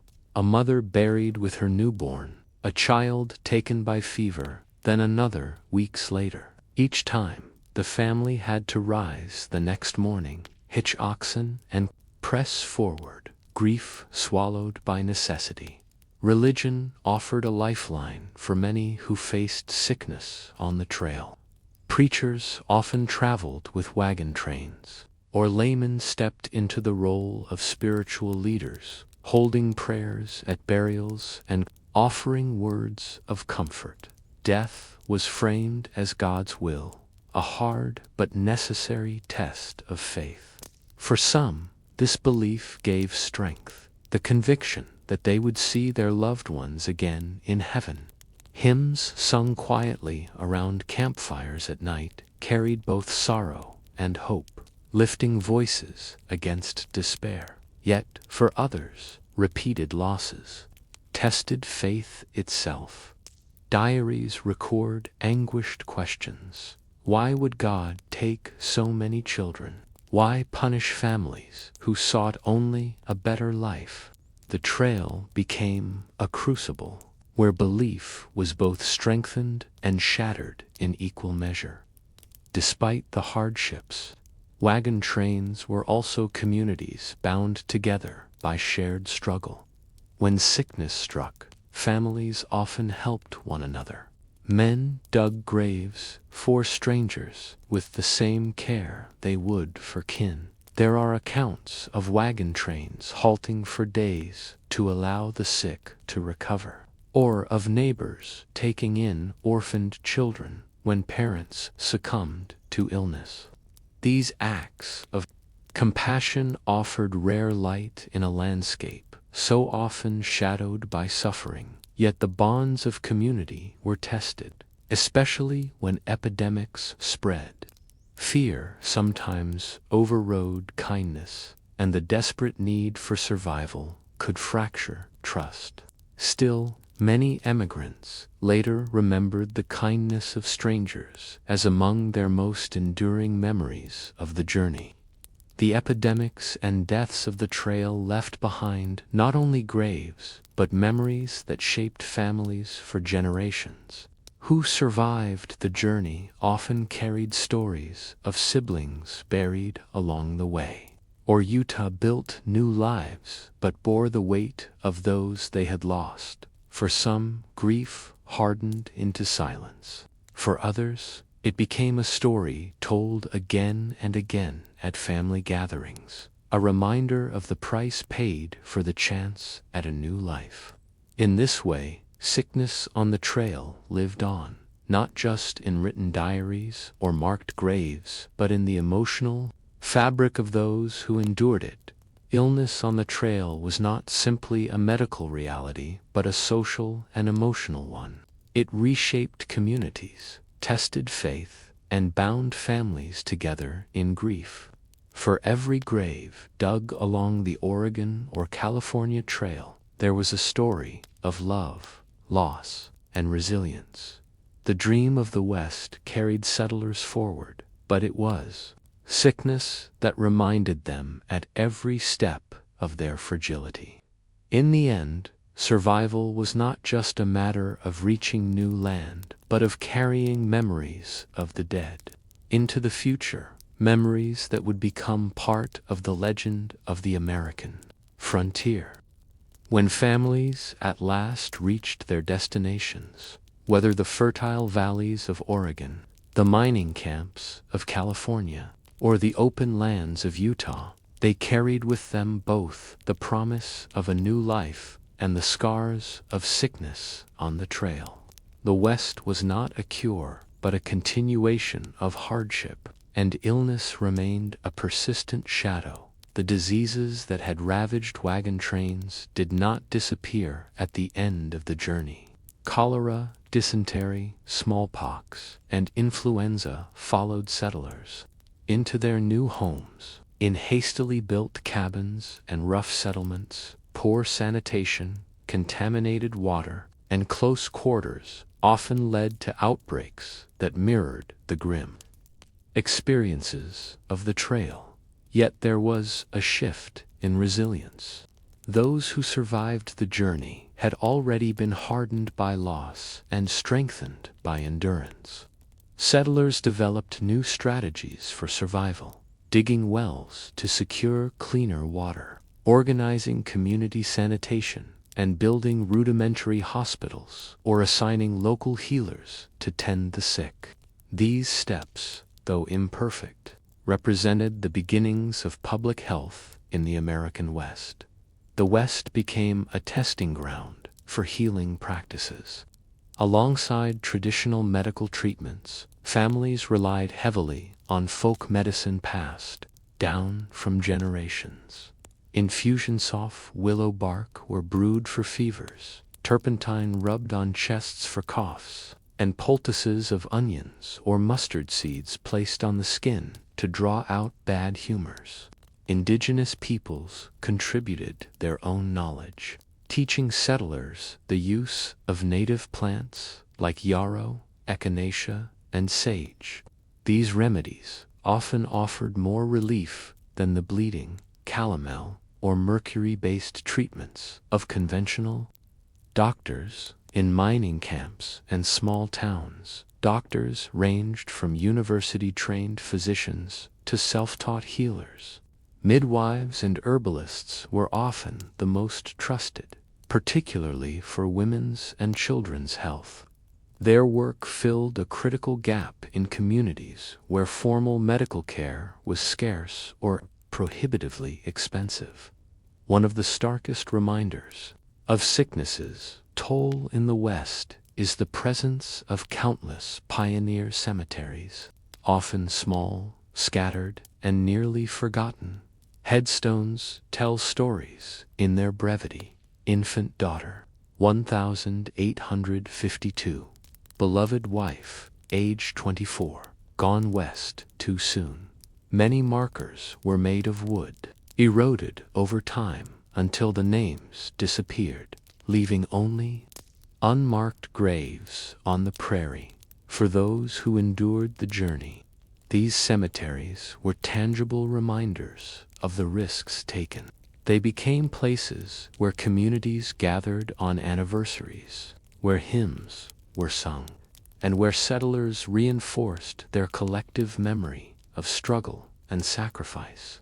The constant battle against illness on the trail and in settlements influenced how Western communities developed. Churches, for instance, often doubled as gathering places not only for worship but also for nursing the sick. Neighbors banded together during epidemics, offering food, water, or tending to children when parents could not. The lessons of the trail lingered. Settlers remembered the graves left behind, and they sought to prevent such losses from repeating in their new homes. Wells were dug deeper, camps were placed further from water sources, and burial grounds were carefully designated to avoid contamination. Even without scientific knowledge of germs, settlers slowly learned through experience that sanitation mattered. What makes the story of sickness on the trail uniquely powerful is not only the devastation it brought, but the way it became inseparable from the broader narrative of westward expansion. The pioneer spirit, so often celebrated in later years, was born not only from conquest and land, but from endurance in the face of relentless grief. Children who survived told their children of siblings buried along the Platte River or in shallow prairie graves. Diaries passed down through families became heirlooms, preserving the memory of those lost. For many, the cost of westward migration was measured less in miles traveled than in lives buried along the way. When we think of the American West, popular memory often turns to dramatic tales, gunfights, gold strikes, or battles with native peoples. Yet for the majority of emigrants, the most common struggle was not with bullets or arrows, but with fevers, flux, and infection.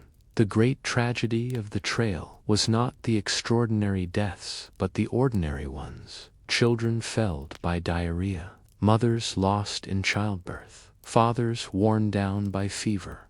These quiet losses rarely entered the grand histories, yet they shaped the reality of the frontier more profoundly than any single dramatic event. In the end, sickness on the trail was a story of both loss and resilience. It revealed the fragility of human life in the face of nature's indifference, but also the extraordinary determination of families to endure. Each grave dug along the Oregon Trail each child buried beneath prairie sod, was both a tragedy and a testament to the lengths people would go for the chance at a new beginning. The West was won not only through ambition and grit, but through survival in the face of relentless illness. The ordinary diseases of the trail left scars on families, reshaped communities, and became an unspoken chapter in the legend of the frontier. And so we return to the question that haunted every emigrant family: was the dream of the West worth the lives it cost? The answer lies not in monuments or myths, but in the quiet cemeteries and faded diaries that whispered the truth that America's westward expansion was carried, not only by wagons, but by the grief of those who walked beside them. You have been listening to Boring Past Times, where history whispers softly through the centuries. From emperors to papermakers, from salt roads to sickness on the trail. These quiet stories remind us that history is not only battles and crowns, but also the small details that shaped the world. As you drift deeper into rest, may these echoes of the past carry you gently into sleep. Thank you for joining Usant. Until next time, good night from Boring Past Times.